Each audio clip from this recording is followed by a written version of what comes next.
Olá, amigos. Que alegria estarmos juntos novamente para mais um estudo do livro Nosso Lar, em seus capítulos sequenciais. Nós temos tido a oportunidade de trazer até você os nossos diálogos, comentários, estudando a obra Nosso Lar, na psicografia de Chico Xavier, assinada pelo espírito que se identificou como André Luiz. Nós estamos quase concluindo o livro. Hoje vamos estudar o episódio 46, que refere-se exatamente ao capítulo 46 da obra citada.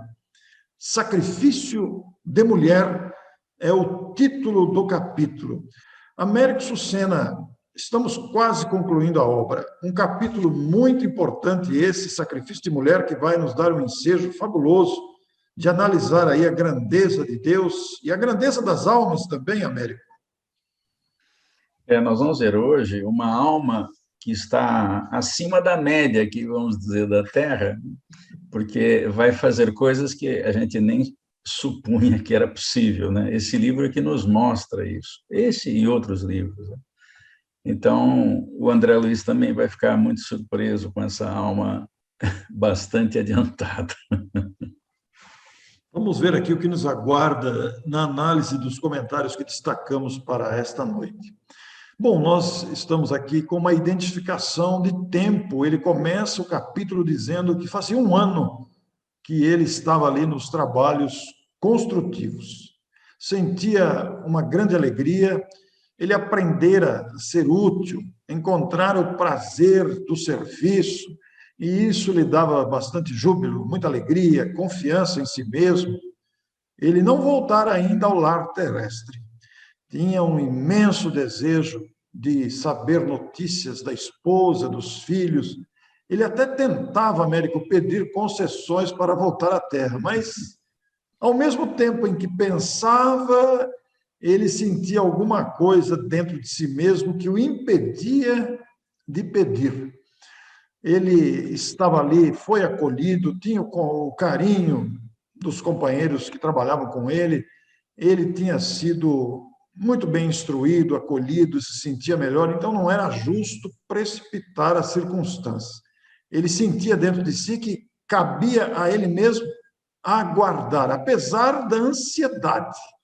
Ele sentia, quanto mais o tempo passava, mais alegria pelo trabalho, ele sentia-se jubiloso, mas ao mesmo tempo sentia uma grande ansiedade. O próprio ministro mantinha uma postura silenciosa sobre o assunto.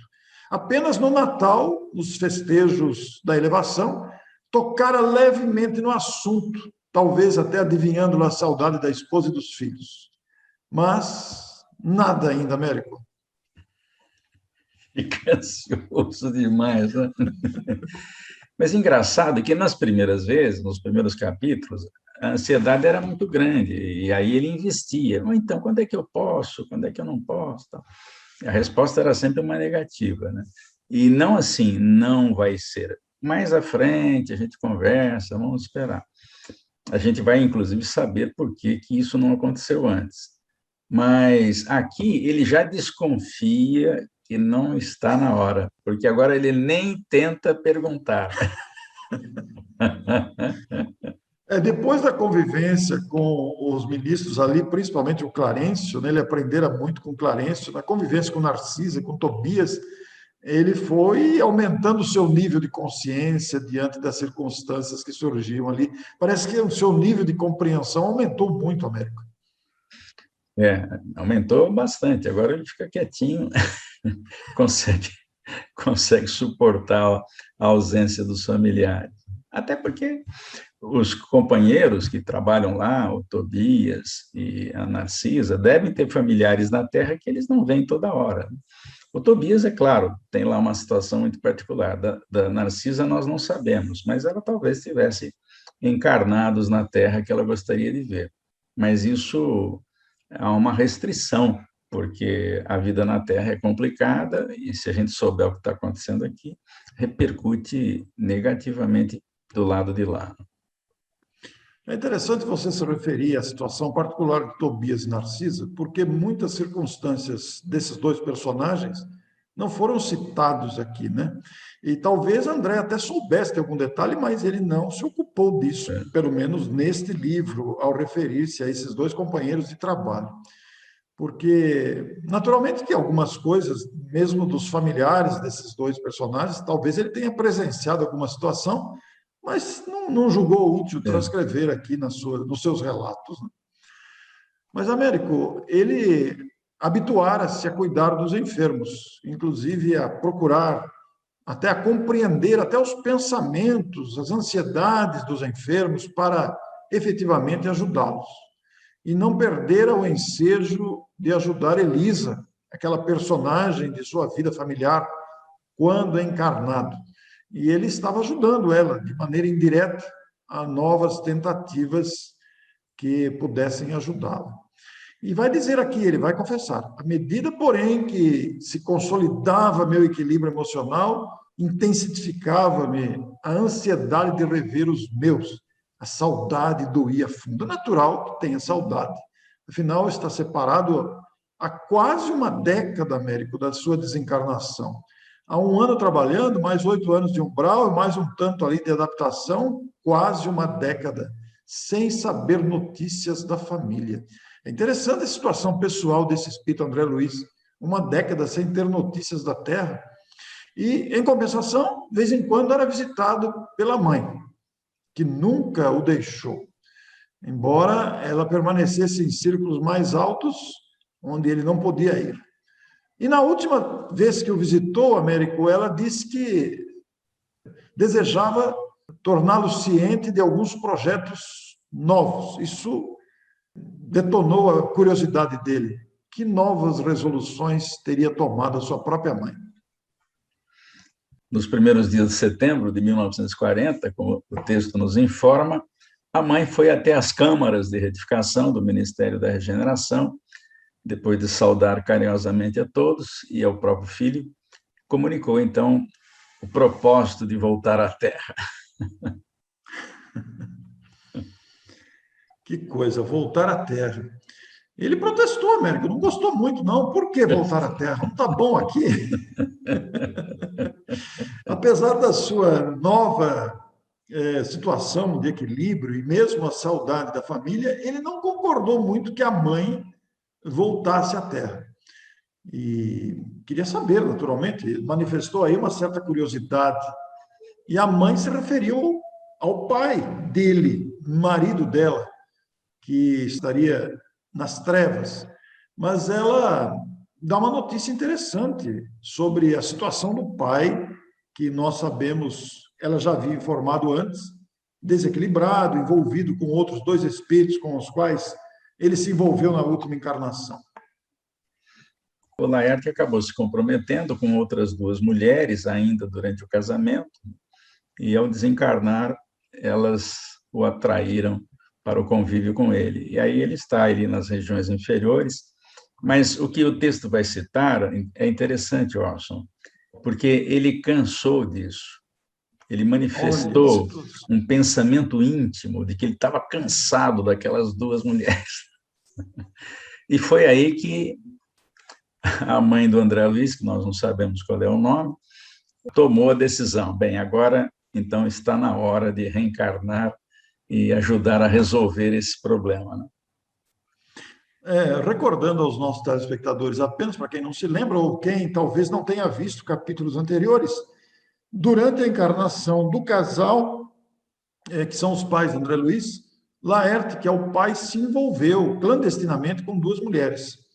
Elas desencarnaram e o aguardaram no mundo espiritual numa situação desagradável de perturbação mútua. A mãe de André Luiz tentando ajudá-lo, sem conseguir, Américo, isso que é o detalhe. E agora ela toma a decisão de reencarnar para ajudá-lo, para evitar que ele mergulhasse em abismos mais profundos. Ela tomou essa decisão, vai reencarnar e vai fazer uma proposta. O André Luiz não entendeu, né? Vai dizer que vai recebê-lo, né? E aí não fica claro se ela vai se relacionar novamente com ele para ser novamente a esposa dele, ou se ela vai recebê-lo como filho. E o André achou que ela não precisava fazer isso e tal, né? Mas ela tem uma frasezinha que a gente vai colocar aqui agora. Os espíritos que amam verdadeiramente não se limitam a estender as mãos de longe. Essa frase é forte. Nós até temos a ilustração, mas a ilustração não é muito boa, então fizemos mais duas alternativas com efeitos artísticos para diminuir a granulação da imagem original, que não é boa, não conseguimos achar uma imagem melhor para essa figura. Então está aí a frase. Precisa ter coragem para fazer isso. Precisa ter coragem, América, até porque o André levantou a hipótese dela ajudar o pai, o marido, né, da onde ela estava. E ela vai apresentar essa frase magnífica, porque ela foi ao encontro dele para recuperá-lo. De que valeria uma riqueza se nós não pudermos estendê-la aos entes amados? Ela diz: não posso ficar à distância. E isso, André não estava entendendo muito esse negócio, não, porque afinal de contas, as duas aventureiras mulheres da encarnação passada iriam juntas. E como você disse que não ficou claro se ia ser mãe dele ou o teria como marido novamente, o fato é que iam constituir uma família ali, novamente. E ela iria reencarnar como principal protagonista para recuperar o marido, recebendo as duas mulheres também como filhas. Isso está claro, que ela vai receber as duas mulheres, as amantes do marido, como filhas, né? O André, nessa hora, ele se indignou também, porque, afinal de contas, ela não tem nada a ver com isso. Mas veja só, por tabela, o marido se ligou a elas. E Isso. ela precisa, ou melhor, ele, o Laerte, ele precisa mudar essa relação com essas mulheres. Então, a mãe do André Luiz vai recebê-las como filhas, e talvez ele também, não fica claro se ele vai ser marido ou se é filho, porque é exatamente na infância que é possível fazer mudanças. Ela percebe, ela sabe disso. Quando a gente reencarna, a gente esquece o passado, e no período infantil, tem até uma frase boa do Kardec, que vamos ilustrar aí, que está dito o seguinte: na infância, o espírito é mais acessível às impressões que recebem e que podem ajudar no seu adiantamento, para o qual devem contribuir os que estão encarregados da sua educação. Portanto, ela sabe disso, essa informação kardeciana está lá na questão 383, exatamente para nos mostrar que a chance de mudarmos as pessoas é no período infantil, naqueles 3, 4, 5, 6, 7 primeiros anos de vida, é que se forma a personalidade. Então, ela tem a chance de mudar exatamente recebendo-os como filhos. Muito oportuno, Américo, você citar a codificação de Allan Kardec, neste momento do nosso diálogo aqui, considerando as várias abordagens trazidas pelos espíritos ou pela própria sensibilidade cultural e didática do codificador, que sabemos era um professor, um grande escritor, e sem dúvida ele toca muito na questão da educação, né? Você citou aí que durante a infância, na questão 383, né, o espírito é mais acessível. Então, a mãe de André Luiz vai ter acesso à educação dessas duas mulheres, esses dois espíritos que foram mulheres na última encarnação, que ela vai receber como filhas. E, naturalmente, um espírito desta elevação terá uma influência muito grande sobre as duas filhas. E aí a gente vai lembrar lá que a educação, na questão 685, é o conjunto dos hábitos adquiridos. Esses hábitos deverão ser fomentados, exemplificados, observados pelas duas crianças que renascerão no planeta sob influência de um espírito desta categoria, capaz de trazer para a própria família as amantes do seu marido da encarnação anterior. É muita grandeza, Américo. E porque o Criador nos oferece essa possibilidade exatamente através da reencarnação. É a encarnação, as sucessivas encarnações, a partir de um período infantil, é que permitem a mudança dos espíritos, mais forte, mais intensa. É claro que resquícios de condutas inadequadas podem passar, mas é por isso que a educação não é a educação formal que se obtém na escola. São aqueles hábitos que a criança recebe desde cedo, sobretudo com a participação da mãe e do pai, em fazer o que é certo desde cedo, né? Então, escovar dente depois da refeição, não deixar comida no prato, comer o necessário, não entupir de comida a criança. Tem uma série de providências que são hábitos adquiridos nessa fase. E é interessante que a criança é muito aberta no início do processo reencarnatório. Ela aceita bem, depois ela vai reagir com a experiência do passado que volta. Mas nessa fase de pequeninos, eles aceitam bem. Então, a criança está acessível, é mais acessível. Agora, se a mãe tiver o cuidado, e o pai também, de fazer isso com carinho, né, reforçando o que é positivo e suprimindo aquilo que é negativo, mas sem bater, sem brigar, a criança vai tendo sempre um reforço positivo quando ela faz uma coisa boa, por exemplo. Então, a gente não deve elogiar crianças pequenas com elogios vazios. Ah, você é a princesinha do papai. Ah, você é o príncipe da mamãe. Nós temos que elogiar por tarefa. Se ela pega uma coisa que caiu no chão e entrega à mãe, ah, parabéns, meu filho, obrigado por você ajudar a mamãe. É por tarefa que a gente deve elogiar. Isso estimula a criança a repetir pequenas atitudes que vão constituir o que chama Kardec de hábitos adquiridos, conjunto dos hábitos adquiridos. Vamos acrescentar, conjunto dos bons hábitos adquiridos, porque há que estimular os bons e suprimir os que não são. E é fácil, quem tem criança em casa já percebe os hábitos que são bons, que ela já tem, e os que não são, a gente percebe. Que coisa, Américo. Você abre um precedente enorme aí, Américo, para lembrar uma experiência que vocês têm aí já há bastante tempo no Mãos Unidas, que é o encontro de pais para preparar os pais na conscientização desta tarefa. Porque os centros espíritas normalmente se dedicam à evangelização da criança ou à transmissão do evangelho do espiritismo para os pequeninos, com recursos didáticos, educativos, preparados, cuidadosamente elaborados, mas normalmente não se pensa nos pais, que precisam estar integrados totalmente a esta tarefa. Uma experiência muito grande que vocês detêm aí no Mãos Unidas em São Paulo. Isso graças a Eclair Silveira, que você também conhece, que no ano 2000 sugeriu lá no centro que nós transferíssemos a aula das crianças, que era feita à sexta-noite, quando os pais ficavam no salão para assistir palestra, e as crianças desciam. Nós tínhamos até só 2 ou 3 faixas etárias nessa época, mas hoje a gente tem 6 faixas etárias. E temos uma reunião só para os pais não ficarem com as crianças, mas não examinando pontos doutrinários. É claro que a gente, às vezes, fala de pontos doutrinários, mas a gente passa a informação de atitudes como essa que eu disse a você. Não se elogia a não ser por tarefa realizada. O elogio não pode ser vazio, porque senão a criança vai ter uma imagem de si mesma que não é real. Ah, eu sou o príncipe da minha mãe. Ah, eu sou a rainha da casa.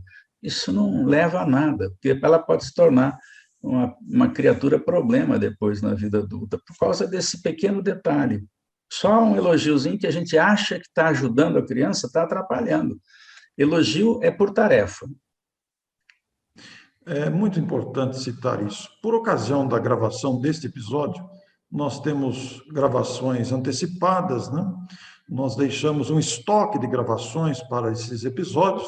Por ocasião da gravação, nós estamos numa época de pesquisa sobre as necessidades apresentadas pelos pais, pelos evangelizadores, para uma iniciativa pais e educadores, da qual você citou a Glaê participa também, em que vamos oferecer ações. E por ocasião da exibição que você está vendo agora, possivelmente isso já está num estado relativamente de início desta proposta, que vai oferecer aos pais e aos evangelizadores material para discutir essa preparação dos pais. Isso a gente vê com muita alegria, Américo.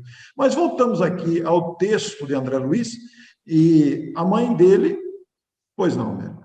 Deixa eu só fechar, Orson. Por que a gente precisa ajudar os pais? Porque o evangelizador fica uma vez por semana com a criança, 1 hora e meia, e os pais ficam a semana inteira. Então, não há como não contar com o apoio dos pais. Os pais têm que ter instrumentos para melhorar as relações com as crianças, entre os cônjuges também, Sim. Para aplicar aquela tese de desenvolver bons hábitos na criança. Por exemplo, eu fui uma criança que não precisou fazer nada em casa. Sempre tinha alguma servidora, ou a mãe, ou minha avó, que cuidou de mim durante muito tempo, fazia tudo na casa. Eu não precisava fazer nada. Ora, isso não ensina. Reparem que existem escolas no continente europeu, Noruega, Suécia, em que os jovens eles são treinados para morar sozinhos. Então, eles aprendem a costurar, a lavar, passar, fazer comida, limpar a casa. Isso faz parte do currículo. Por quê? Eles estão pensando na vida adulta dos filhos, né? E como existe um intercâmbio muito grande entre os países, os filhos saem muito cedo, às vezes, de casa para estudar longe, né? E precisam estar preparados para viver um tempo, por exemplo, sozinhos, né? Muito bem, Américo. Américo, ainda dentro dessa questão de pais, preparo dos pais, reunião de pais, etc., vocês que estão há décadas com esse trabalho, você deve ter muitas experiências ricas, colhidas nesses anos todos. Não sei se isso vai vir à sua lembrança agora, mas eu vou arriscar, porque de repente surge aí uma história marcante da escola ou da reunião dos pais que você possa trazer para nós. Não sei se você vai lembrar de alguma marcante, tem muitas experiências vividas, mas de repente você tem aí na manga uma história que lhe surge à memória agora para contar para nós sobre essa reunião de pais. Tem várias histórias. Não estou me lembrando exatamente de uma, mas lembro pelo menos de uma agora, que era uma criança de muita atividade ou de hiperatividade que ia com a avó à reunião. E essa criança era uma criança difícil, porque ela acabava contaminando a aula dos pequenos por ser muito ativa e não tinha foco, fazia um monte de coisa que não devia e tal. Então, a avó o levava à reunião e não ficava com ele, ficava lá na reunião de pais. E nós fomos obrigados a destacar uma evangelizadora, que era evangelizadora da idade dele, para uma sala isolada, onde ele pudesse ter foco.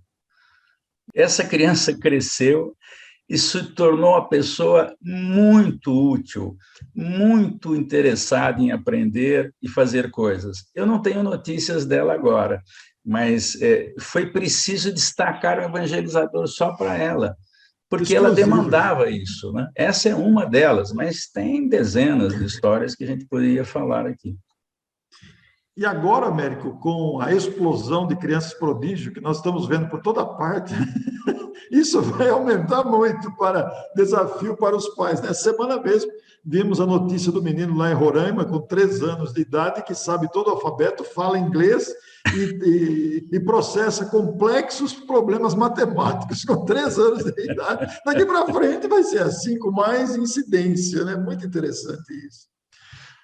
Pois bem, América, então a mãe de André Luiz vai voltar para o planeta, vai receber as 2 ex-amantes do marido como filhas. Ela, inclusive, pede ajuda para André Luiz, para ajudá-la de alguma forma ali de nosso lar, para ela vai se reencarnar, vai esquecer, vai passar pelo período de esquecimento, e até diz, quem sabe um dia eu volte para nosso lar, né? Agora, referindo-se a um comentário que você já fez, o marido cansou daquela subjugação com as 2 mulheres. E eles aproveitaram, então, essa disposição para promover a reencarnação dele. Ela vai dizer que o encontra sendo preparado para reencarnar. para voltar à Terra. Então, ela voltaria também em breves dias. Eu achei muito interessante ela falar, volta em breves dias para a reencarnação. Aí o André ficou novamente indignado. Mas e a liberdade individual, onde fica? Eu acho esse capítulo fantástico, né? Porque ele estava se referindo ao livre-arbítrio, não vai nem perguntar para o Isso. Laerte se ele quer reencarnar ou não, se ele quer ser seu filho ou seu marido, se quer receber as Isso. amantes como irmãs ou como filhas, né? Isso não está em questão, porque ele vai reencarnar rapidinho. Por quê? E ela mesma responde ao filho que, relativamente à liberdade irrestrita, a alma pode invocar esse direito somente quando compreenda o dever e o pratique. É uma frase forte.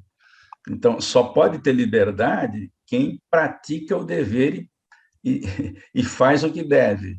E aí ela emenda uma outra frase também, que é indispensável reconhecer que o devedor é escravo do compromisso assumido, porque Deus Nossa. cria o livre-arbítrio, mas nós criamos a fatalidade. Portanto, o Laerte, quando se comprometeu com as duas mulheres, ele criou uma fatalidade para ele, ou seja, ele vai ter que recebê-las e corrigir essa relação que ele tinha com as duas.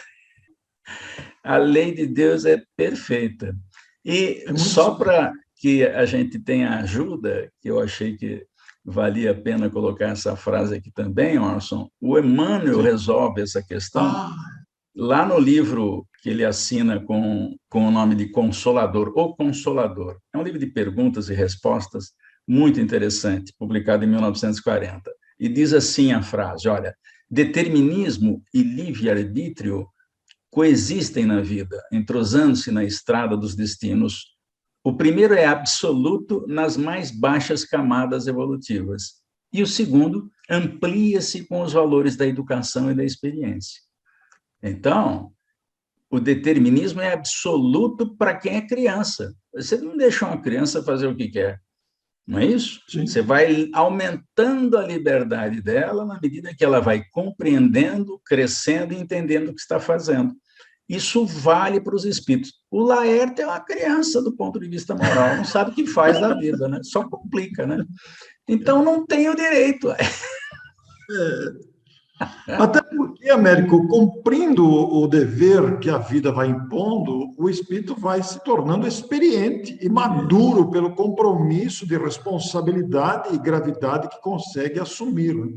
O Laerte, ele está tão criança, como você disse, espiritualmente considerado, que ele nem reconhece a própria ex-esposa da vida anterior, né, a mãe de André. Ele vai para a reencarnação, embora ele tenha aberto a disposição, quase que compulsoriamente. Aí por isso que André questiona a questão do livre-arbítrio, e você apresentou essas frases que Emmanuel fecha com tanta propriedade. Então, é muito interessante porque ela vai dizer, inclusive, que é preciso quebrar as algemas que fundimos para nós mesmos. Essas algemas nós criamos com a nossa teimosia, Américo, com a nossa rebeldia às leis. Então, a nossa querida mãe do André vai dizer que as infelizes irmãs que o perseguem agora não o abandonam. E não fosse a proteção divina por intermédio de nossos guardas espirituais, talvez lhe subtraíssem a oportunidade da nova encarnação. E isso talvez, esses guardas espirituais, possivelmente por intervenção e mérito dela, o que leva André aqui a um susto. Deus meu, será isso possível? Estamos à mercê do mal até este ponto, somos joguetes dos inimigos. Ele está assustado com o possível sequestro espiritual dessas mulheres que querem pegá-lo, querem resgatá-lo para continuar aí o suplício de que ele mesmo se cansou. Esse mecanismo é fantástico, né? Por isso é que nós somos livres para plantar, como diz Emmanuel. A sementeira é livre. Agora, a colheita vai ser obrigatória. Olha. Plantou, colheu. Então, não tem saída. E por isso que o Emmanuel vai dizer que livre-arbítrio e determinismo, eles coexistem. Então, enquanto eu não crio problema, eu sou livre para agir. porque eu posso fazer coisas boas e não criar problema. Na medida em que eu crio problema, sou escravo do problema que eu criei, e eu preciso reparar isso, né? Muito interessante isso. Você se torna escravo do problema que criou e precisa reparar. Agora, imagine, Américo, a imensidão dessa afirmação que você fez aí agora, baseado no discernimento doutrinário que a doutrina espírita nos traz, considerando todos os aspectos diários da vida humana, em todos os segmentos, quanta escravidão que estamos criando para nós mesmos. Quantos reparos nas nossas atitudes, na palavra, no pensamento, no sentimento, na ação, que nós temos que corrigir, porque senão não fica espírito superior. Aparentemente, Américo, é um universo complexo isso daí, mas considerando a vida Nossa, imortal para sempre, isso vai caminhando naturalmente até adquirirmos a paz consciencial. E parece, Américo, que o André ainda não percebeu aqui. Ele perguntou: e essas mulheres? O que será feito dessas infelizes? E chama ela de infelizes ainda, né? Aí a mãe sorriu e respondeu: serão minhas filhas daqui a alguns anos. Você não pode esquecer que irei ao mundo em auxílio do teu pai. Américo, que grandeza, hein? e não é fácil fazer isso realmente, né? Porque ela foi traída, né? E mesmo assim ela ama o Laerte e quer ajudá-lo. Isso. E por que ela faz isso? Porque ela sabe que os espíritos evoluem. Mais à frente, mais uma encarnação, mais duas encarnações, serão espíritos harmonizados, absolutamente harmonizados. Então, sabendo disso, você investe nos queridos que ainda não conseguem acompanhar a evolução daquele que está à frente. Então, quem está à frente, volta para trás, para arrastar, para trazer aqueles que estão na rabeira da evolução. Nós já citamos isso aqui, Américo, mas já fizemos essa citação em outros capítulos, mas eu vou lembrar de novo. Isso aí que você está dizendo lembra Alcione, no livro Renúncia. É o Isso, caso, né? É o caso. é o Um caso. belíssimo romance. Então, é um espírito que se preocupa com o outro, não com ela, porque ela já conquistou uma série de coisas, mas ela está preocupada em ajudar aqueles que não compreendem o que ela compreende. E ela sabe que todos vão compreender o que ela compreende também um dia. Então, ela investe nos queridos do coração, mesmo que eles sejam um problema. Ela fica com dois problemas que criaram muita confusão na vida dela, lá no século XVII, e os ama incondicionalmente. Enquanto a gente não fizer isso, Orson, nós vamos continuar nascendo em planeta de expiação e provas e regeneração, porque não muda muito, né? Só muda que não existe o mal pelo mal, mas nós temos tanta coisa para corrigir na conduta que nós vamos levar esse período de regeneração exatamente para fazer isso, né? Que coisa. E coletivamente, Américo, podemos raciocinar que é o que o Cristo faz conosco, né? Ele investe em nós porque conhece a potencialidade que vai desabrochando gradativamente. E aí a mãe de André vai dizer: teu pai hoje é um cético, e essas pobres irmãs suportam pesados fardos na lama da ignorância e da ilusão. Em futuro não distante, colocarei todos eles em meu regaço materno, realizando minha nova experiência, porque ela sabe que elas vão progredir, ainda que seja difícil, vão progredir. Você vê, às vezes, a mãe que tem um filho problema, o pai que tem uma filha complicada, né? E ama incondicionalmente. Às vezes nem sabe nada de espiritismo, mas ama mesmo assim, mesmo tendo aquela dificuldade toda, ama. Então, quando sabe que a pessoa pode melhorar, e às vezes não melhora naquela vida, vai melhorar só na frente, na vida à frente, eles continuam investindo o seu amor. E às vezes os filhos nem percebem isso, mas um dia vão perceber, vão perceber. E há uma referência lá no capítulo que fala do honrar pai e mãe, no Evangelho segundo o Espiritismo, que os filhos ingratos, depois que eles fizerem o seu processo de melhoria, eles vão voltar para servir os pais. E aí você nota, às vezes, aquelas senhorinhas que ficam na casa da família como se fossem parentes, servindo a vida toda, o casal, os filhos do casal, com a devoção que não está escrita em lugar nenhum. São essas criaturas que um dia não souberam valorizar aqueles pais e agora voltam para servir incondicionalmente. Está escrito isso no Evangelho segundo o Espiritismo. Olhem, meus amigos, os raciocínios desse capítulo magnífico, considerado pelo Américo um belíssimo capítulo. E André Américo, identificando o espírito de renúncia da própria mãe, ajoelhou-se e beijou-lhe as mãos. E confessa aqui no final do capítulo, desde aquela hora, minha mãe não era apenas minha mãe, era muito mais que isso. Era a mensageira do amparo que sabia converter verdugos em filhos do seu coração para que eles retornassem o caminho dos filhos de Deus. Que bacana isso, Américo. Que espírito de renúncia e grandeza apresentado aqui e bem condizente com o título do capítulo, Sacrifício de Mulher. Ela está sacrificando a si mesma, poderia ficar à distância enviando o seu amparo, mas não conseguiria o êxito de estar pessoalmente ali com os três. Não ficou claro, como dissemos, se seriam os três filhos, ele também como filho ou como marido, mas enfim, aí está a situação. Ele arrumou a confusão e ela vai ajudá-lo a reparar a confusão. Porque o ama. Ainda o ama. Eis o segredo, né? Eis o segredo. Eis o segredo. Muito bem, Américo. Encerramos aqui o capítulo 46, belíssimo capítulo. E na próxima semana vamos falar de Dona Laura, o capítulo 47, A Volta de Laura.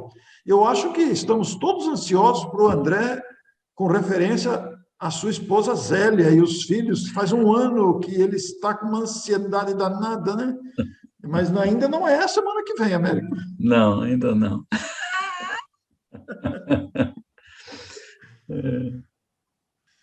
Muito obrigado a você, muito obrigado a todos e até a próxima semana, então, com o capítulo 47, A Volta de Laura. Muito obrigado pela sua audiência e pelas manifestações sempre carinhosas aqui no chat. Um abraço, até a próxima semana. Até a próxima.